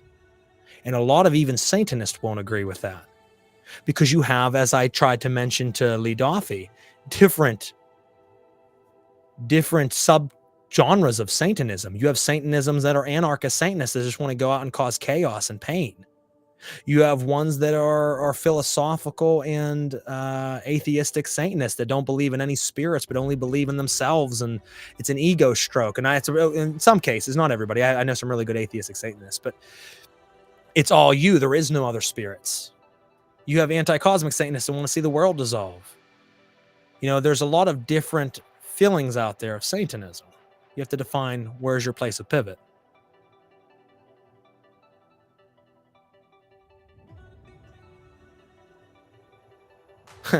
Dude, I just saw this in my feed. I think you're going for like a Helena Blavatsky thing, man. Like she was a wackadoodle back then, man. Talk to someone. I guess you're trying to call me wackadoodle. Like I said, not everybody has to agree with me. I don't give a fuck if they do or not. And let me give you a kind of an inkling. H.P. Blavatsky, even though she comes up in a lot of circles as being such a figure to mention, is got a lot of flaws for her with her writings, with her theories in the Theosophy Society and all of those things. She tried to do an Aleister Crowley thing, kind of write very confusing like him and to be new edge at that time and change the world with it. And she has in ways, but she also had a lot of errors in her ways, trying to bring in Hindu practices and other things together. Not any knocking towards her, but I am not an H.P. Blavatsky. I can't fucking talk tonight.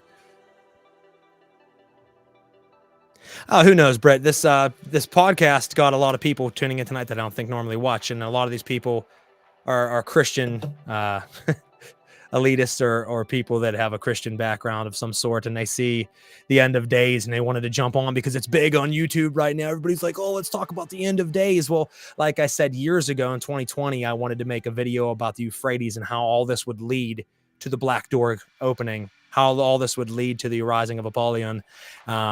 And you can ask the people in my called-in around me. I've been talking about this years before we even talked about this this eclipse on Monday.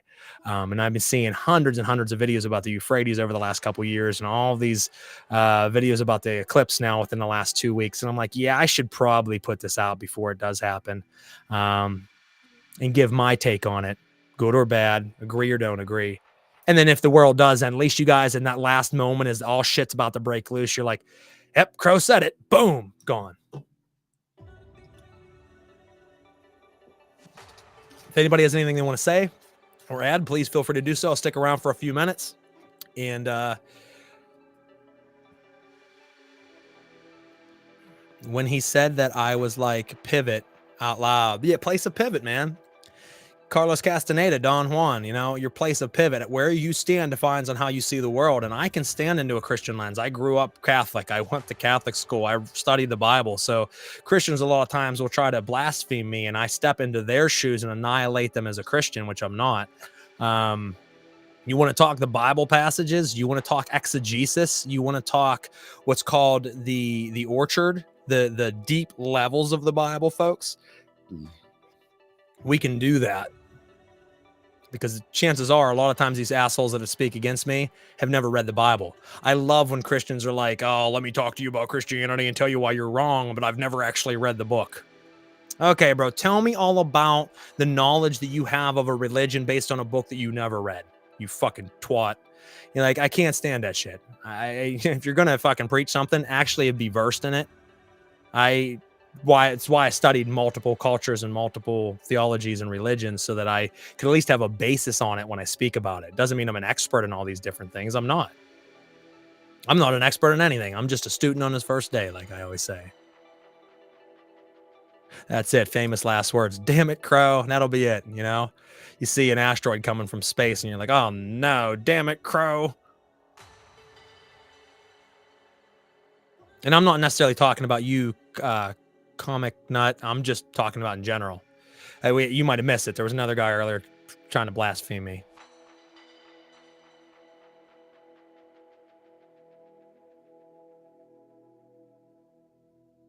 Well, and that's the case, Astro Alchemist. I mean, there is a duality going on between astral and physical, physical and astral. So people said that the fear could cause a lot of things to happen. There's so many people afraid of Monday that the fear that they're projecting in the physical world will then bleed into the astral and cause events to happen in the astral. But what happens in the astral bleeds into the physical and causes manifestation. So it's a paradox that what you're doing here affects the astral, which the astral affects what's going on here. It's in tandem with one another. So a lot of fear-driven content can cause things to happen. Now, people need to understand that my thing isn't to cause fear.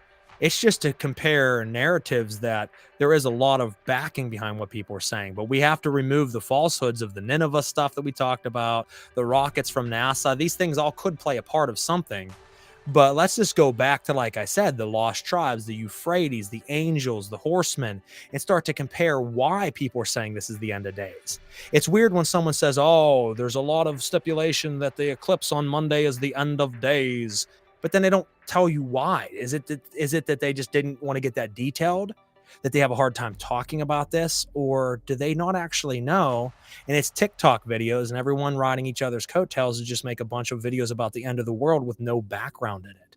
Now tonight you've heard a lot of different things, and like I said, I'll go back after tonight and be like, man, I wish I would have presented it better or differently or connected things. Oh, I forgot a couple pieces. But that happens. The point was just to get you out something. And with Cuniculum Obscuritatis, the new show, my hope is that through this show, I can give you guys lessons in ceremonial magic, in diabolism, in sympathetic magic, in ritual tools, in different lectures that I've done in the past, bring them back to life on this platform, and it be a teaching platform. I don't know how often I'll be able to do an episode. Is it every month? Is it every week? Is it once a year? Who the fuck knows? But I hope to continue to bring you content through this platform and teach folks. Some people like it, take what resonates, discard the rest. If you think I'm a fucking hack or a fraud or you don't like me, hey, that's okay. Because my job isn't to get big. I don't care if there's literally 3 of you watching. It doesn't matter to me. I have no desire to be some internet sensation or guru. Marco, yeah, Belial is an ancient primordial force. In fact, it's too much to go into tonight, but Belial was one of the primordial factors in primordial currents that makes up the reality that we're in. Adam Belial and Adam Cadmon. The whole topic for another day. I've been having a lot of hate from my hometown with this church. The dick-headed priest who whole yard flooded the day after he attacked me. Well, that's another thing. There's a lot of flooding going on right now, which you could say that's just general, but that adds to the spookiness of the apocalypse. Pittsburgh right now is fucking, it's like halfway underwater. It's insane. So it's a historic flood. Yeah, the law of paradox, the law of mind. Yeah, everything's a paradox, really. There's a book, I can't think of the name right now, The Divine Paradox or whatever. It's a phenomenal occult book. It talks about the paradox of everything, and it's a life changer. Let me try to catch up on some of these other ones. Comic Nut said, not elitist, just a drunk. In fact, drinking the same beer as you. Yeah, brother, I'm having a few drinks tonight. It's nice to chill out and just talk to great people such as yourself. Oh, fun fact. Cosmic Nut just made me think of this. 1904. 1924. 1904, during a solar eclipse, Aleister Crowley conjured Aiwass. So that's another fun fact with the eclipse, that he conjured the seminal being that changed his writing, that made him such a pivotal figure, that changed ceremonial magic and magic in general in a lot of different ways, was conjured during a solar eclipse in 1904, I believe, unless it was 24. It's off the top of my head right now. And here we are 100 or 120 years later, still ending with a 4 during a solar eclipse. Just another fun fact. Trying to look through these other ones.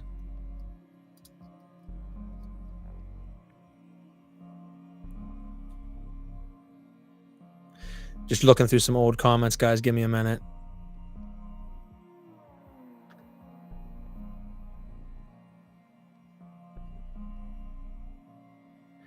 Some of the older questions, guys, if I missed, I'm sorry.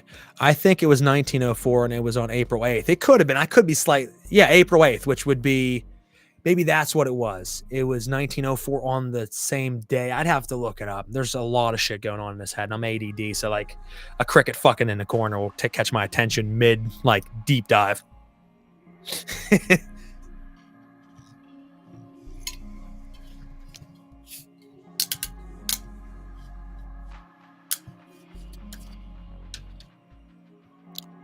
Yeah, Britt, hope everything's okay. That's the thing is, I mean, I'm good to people.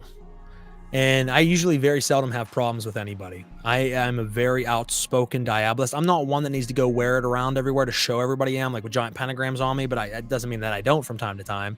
But I don't need to show it. That stage of my life is gone. I can just be a regular, everyday, Joe Schmo walking around. No one would know the difference. But if someone's asking, says, what is your faith? I'm more than happy to tell them without hesitancy at all. I am a devil worshiper. I am a diabolist, and go into that. And if they care to know and they want to have a civil conversation, I'll tell them why I am, what I know, and I'm able to tell them pieces of their own religion a lot of times that they don't know to make them think differently. It's not to change them, it's to give them a place of pivot, a different perspective of their own culture. And they can do the same for me. If they're talking to me civilly, I am more than happy to hear why they may believe differently about my belief than I do, and always take food for thought. But when someone starts to strike down and then they can't back it up with anything, I was on a panel with other priests not like a year ago, and some of the things that these guys were saying was just retarded. I mean, and they were civil, they were nice. I'm not like trying to spit in their face, but they were priests. It was a panel of religious figures talking, and they started to bring up the Lucifer thing. Oh, when Lucifer did this. Well, like I said, I've already proven, and so many others have as well, Lucifer never existed. He is an egregoric archetype now because of the human consciousness, but as a figure biblically, he didn't exist. He didn't. It's fucking proven. So I'm like, that's wrong. And then they started talking about hell, and hell never existed prior to Christianity. There was Gehenna, and there was Sheol. There was Hades. There wasn't the Christian hell. They created that. And I talk about the Council of Nicaea, when they created it. I talked about the removing of passages of the Bible. And these priests looked at me like, holy shit, like I blew them the fuck away on their own belief system. And I'm like, you aren't that learned on your own faith. That throws me off. Like, it throws me off when you are out there literally teaching a whole church full of people every single week, and you don't know the innards of your own religion. That's your job. It's not even a hobby. Like, I do this as something I enjoy as a passion. This isn't my job. So like, if your fucking job is to be a spiritual leader and that's all you do 24/7, you better be fucking learned in what you know. And the one even said, I've never actually read the Bible from start to finish. And he's a fucking priest who teaches a church. And it blew my mind. I'm like, you don't know any of the stuff I'm telling you, and you never read the Bible, but you have a fucking church. I'm like, you deserve that paycheck, brother.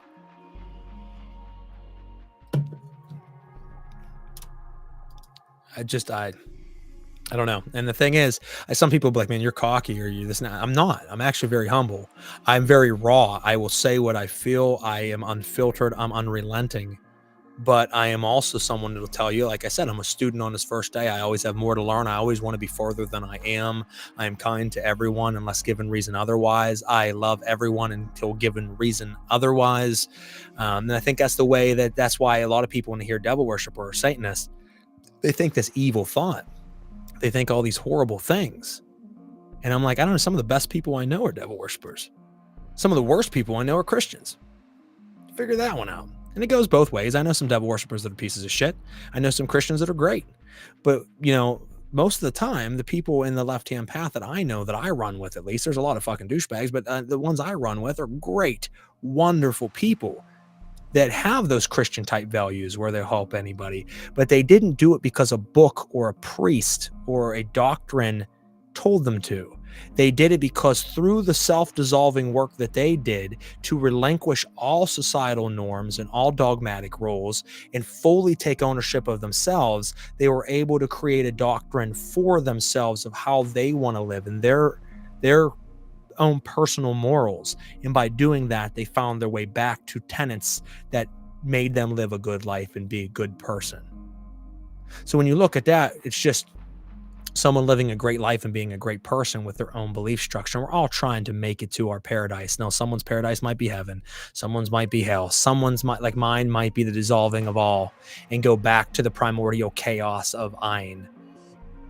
To each their own. Why do you try to doctrine over someone else's faith?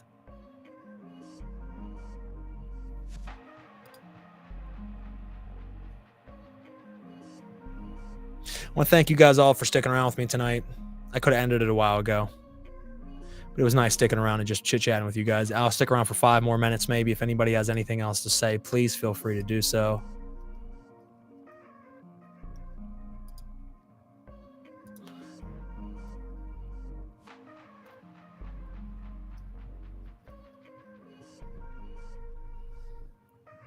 EJ, okay, I just got your message, brother. Thank you. I didn't realize that was you on YouTube. The one name that came through. 218-812 or 218-182. I can't talk right now. My mind's spent. It's been a long ass week. Yeah, 2182, brother. I mean, that's one of the other things I've like I said, I've left breadcrumbs forever. If you look at my Facebook forever, it says, I forget how I have it worded, but worshiper of the black lighted divinity, son of the black sun. Monday's a very important day for me. Important day for a lot of us. And there's some people that say you should never do a ritual on a solar eclipse. It'll be a very big ritual day for me. Forgive me, I am new and late to the show. Would you agree that Rudolf Steiner, who states that it's okay to partake in the Luciferian current but not stay in it, sort of in the same vein as working on your shadow self to come to the enlightenment of oneself? Well, I will tell you, Abbas, that Rudolf Steiner is a phenomenal author. If you guys haven't read any Rudolf Steiner's work, give me a second here. I've read a couple of his books, but the one, and I can't think of the name of it at the moment, it's a phenomenal book. I think everyone, no matter what your side is, right-handed, left-handed, should read it. And that is the where the fuck is it? Give me 1 second. It is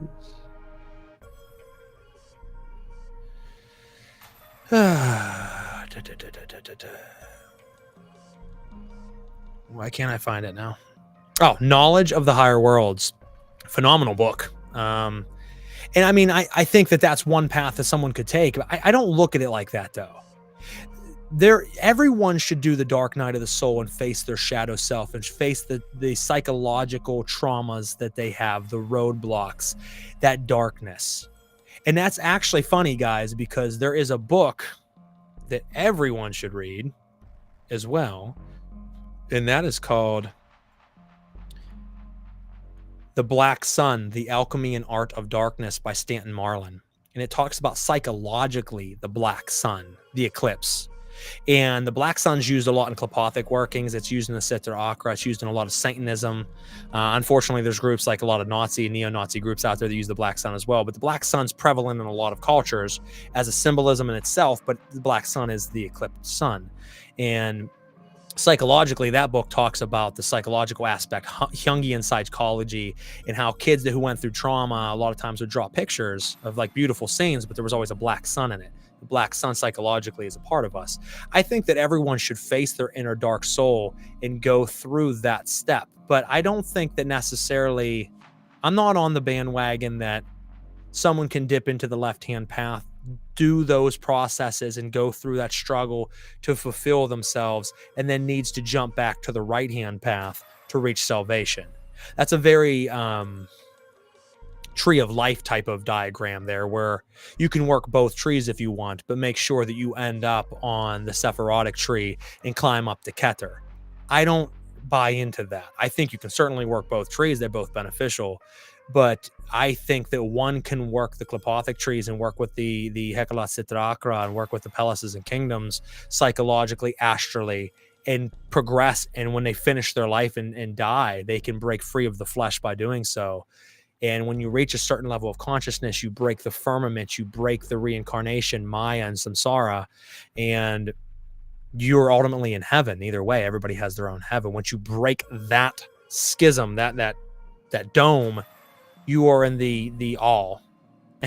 For you, it might be Kali. For you, it might be Satan. For you, it might be God. But when you break past that bubble of reincarnation, it's all the same.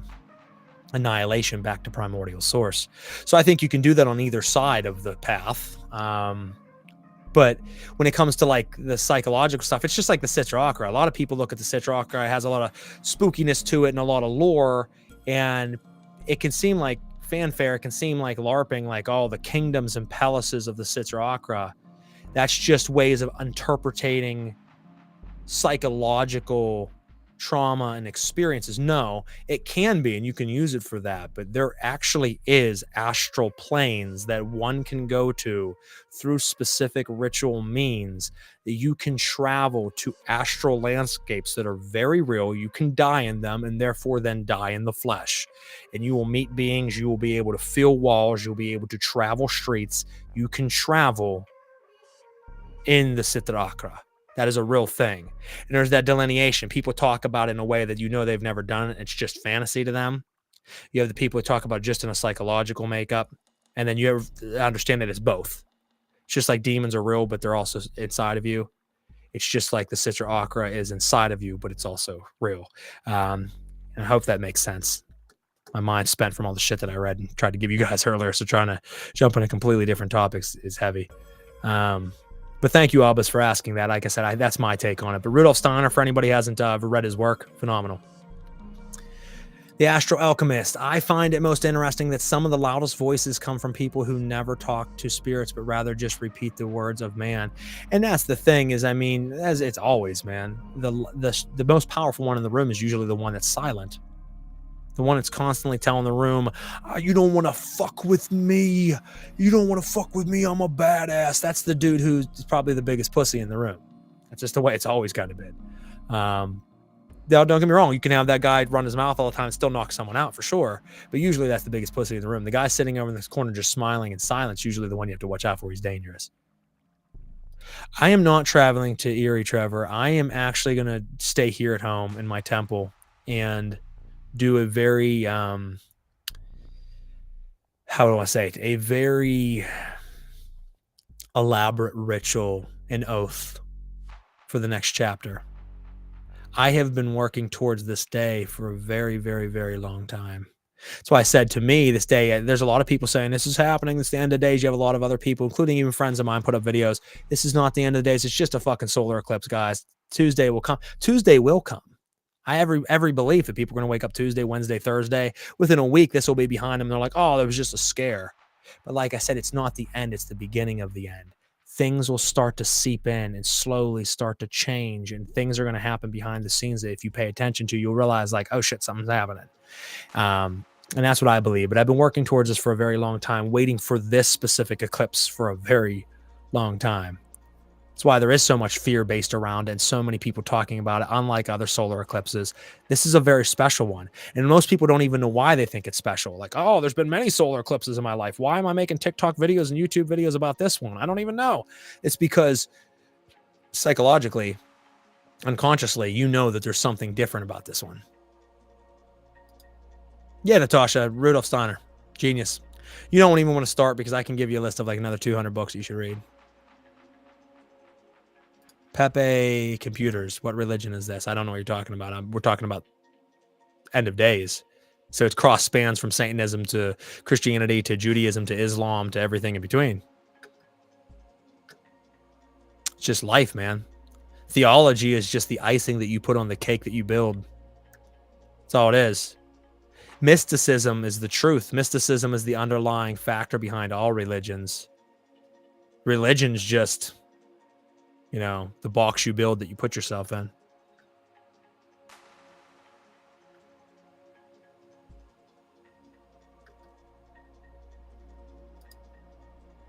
Michael Shea, I'm not sure what you're trying to say here, brother. We are God consciousness with a ego seed shell. Well, yeah, we are God. All of us are fractals of the God force.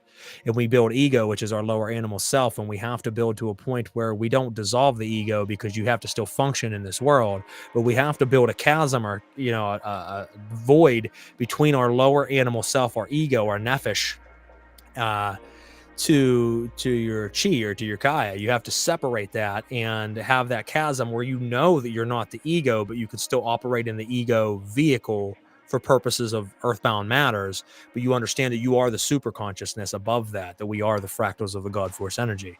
That's why when people hear I'm saying this, they don't understand that my version of saying this is very different than most. I believe in God. God to me is Ein. God is the primordial source of all things. It's not Yahweh. It's not Satan. It is Ein. It is the source of all. I understand these other sources or these other demigods and things as being understands of concepts and things we can work with. But we are fractals of God. We are fractals of the all. Yeah, Trevor, that'd be cool, man. Erie would be the place to be. But the problem is, and National Guard's been called in a lot of these places because you're going to have thousands and thousands of people flooding towns that aren't used to that. Food shortages, gasoline shortages, wrecks, cars breaking down, medical issues, people getting stuck, hotels running out of room. You're going to have so much pandemonium in a lot of these places because thousands and thousands and thousands of people are going to rush to small towns that are not prepared for that shit. Even if they think, oh, it might happen, they're still not stocking up for that. And then when it happens, they're like, oh my God, it's going to be chaos. So I'm going to stay my ass at home, do my ritual in my fucking huge temple next to me, go outside and weird my neighbors out when I'm down on my knees screaming at the sky and making oaths to the devil. But it'll be a beautiful thing. Yeah, one's whole identity is a program, Michael. I mean, I've talked about that. You might be new to my shows. I've talked about that time and time again on my shows. That every moment, everything that we come across is stimuli, from the colors that we learn to what we like, what we don't like, who we are, who they are, who that is all just ways of programming the mind. We are satellite dishes with perfect reception, and everything we come across is a shovel full of dirt, dingying up that picture to where we're no longer seeing our higher consciousness and where that being that we once were. We become something else for quite a while, and most people are stuck in that and will continue to play that loop. Whereas if we can learn to clean that dish off, we can get clear reception again, understand we are the higher consciousness, and break free from that entire program, that false self that we create, because that is really what it is. Yeah, and it is during Ramadan. Michael said this eclipse is during Ramadan. Oh, also Passover, end of month. Yeah, it's that's what I'm saying. There's a lot of things coming together at one time, which is pretty crazy. Oh, Natasha, yeah, the Jungian one, the Black Sun psychology. It's very psychological. It's not occult at all. It's talking about the psychological makeup of trauma and of just the Black Sun ideology. Yeah, Jungian psychology is a shit. The Red Book, man. Read the Red Book, guys, if you haven't read it from Jung. Great stuff. Couple more comments and I'm jumping off here. Michael said, yeah, it's God and human self in one, like God and the devil, aka ego. We are demigods, and I agree with what you said about it. What that would also make us all one. Only our ego, human consciousness, is the divider. I am new here. I am a mystic too, and come to these same conclusions from my own transcendent levels. Thanks for explaining to anyone else new here. Absolutely, brother. It's my pleasure. No, like I'm a bag of all kinds of different things, but very much a mystic first and foremost before a ritualist and an occultist. But beyond a mystic, I am a practicing left-hand path practitioner. So I do take on a kind of a religious perspective, because religion and ritual is the song and dance, and it's beautiful. It's like practice for the sport. You know what I mean? So I have the ideologies and the mysticism. I understand concepts, and I love that. And that's transcendent in itself. But I love to enact through belief, through prayer, through mantra and mudras, through visualization and scrying, through ritual performances and conjurations, because you can work with these elements and forces to make things change, and it brings it all together. You can have mysticism without magic and magic without mysticism, but if you can learn to captivate both of them and bring them together, you have the best of both worlds, and you understand to deeper levels. And I think it's very important for people to understand. Yeah, Natasha, I think you like it. Definitely check it out. I'll give you the name at some point. I closed, excuse me, I closed my phone. I can't ever remember the name of it. Too many books, folks. But I do want to thank all you guys for sticking around on tonight's episode. Hopefully you took some fruit from it. Like I said, a lot of things to ponder on with events that are happening. Could this all just be hype and nothing happen at all? Absolutely. Could the world end on Monday? Absolutely. Or could it just be the beginning of many things to come? I don't think it's far-fetched to say that the world now is in trouble. Between war, between famine, between pestilence, between death, between the way that we treat one another, between the selfishness and rudeness, between the overindulgence, between the distractions of things like TikTok and Twitter and Facebook and even my video tonight, all of that extra noise in the world, we've lost touch with ourselves because we're so distracted with everything. We're so distracted that we never go back and get in touch with nature and with our higher selves. So we are starting to very much be different than what we were originally made for. So is it far to say that because of this deviation so far from where we're supposed to be, that it could lead to the astral poisoning that would then ultimately manifest in this world as the end, the wiping of the race, the end of the Epoch 4, the coming of a new world someday that won't include us on it? Absolutely. We'll have to stick around and see what happens. But listen, I love you guys. Thank you. Click like, share, follow, and subscribe on the platforms you're checking in from. This is, like I said, my new show, Cuniculum Obscuritatis. I will be putting out episodes from time to time. You'll obviously be able to catch Last Call with me talking life experiences and stories almost every week, if not every other week. And then, I have all my other radio shows as well. Too many to name. So I want to thank you guys. Be safe. Enjoy the eclipse. Wear your special glasses so that you don't go blind. Don't need to lose your sight, but try to close these and open this up. It's much more important. Do ritual during it if you're a ritualist. Be safe. I love you. And if this is my last broadcast ever, it's been a pleasure hanging out with you guys. I'll catch you next time. Take care. Frater Crow signing out.